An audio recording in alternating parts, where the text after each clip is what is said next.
À Franconville, M. Cadet de Vaux organisa une distribution de pommes de terre. Celle-ci, véritable providence, éclaira la population sur sa valeur nutritive. Bientôt, toutes les familles franconvilloises s'empressèrent de demander à Cadet de Vaux de la tubercule pour les cultiver. Ce jour-là, M. Cadet de Vaux avait repris espoir.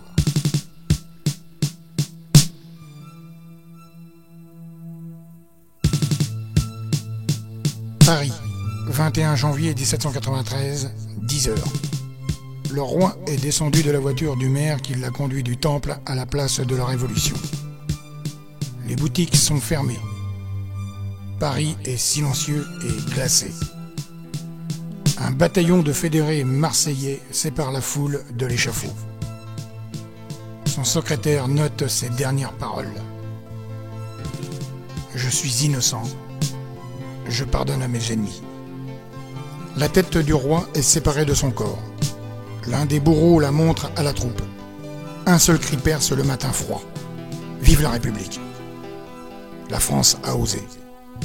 Elle vient de commettre le meurtre le plus effrayant de son histoire. Parricide et sacrilège.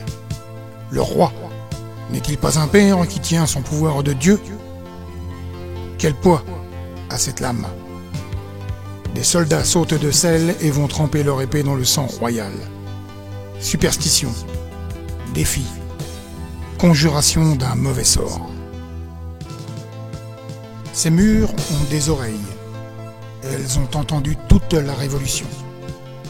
Chaque jour, dans cet ancien couvent, de 17h à 22h, ceux et celles qui ont voulu parler, proposer ou dénoncer ont pu le faire. Dans leur club, les Jacobins ont essayé de vivre en démocratie. Ils se sont sentis chargés d'une mission essentielle, mais impossible. Être à la fois les porte-parole du peuple et ceux de la bourgeoisie.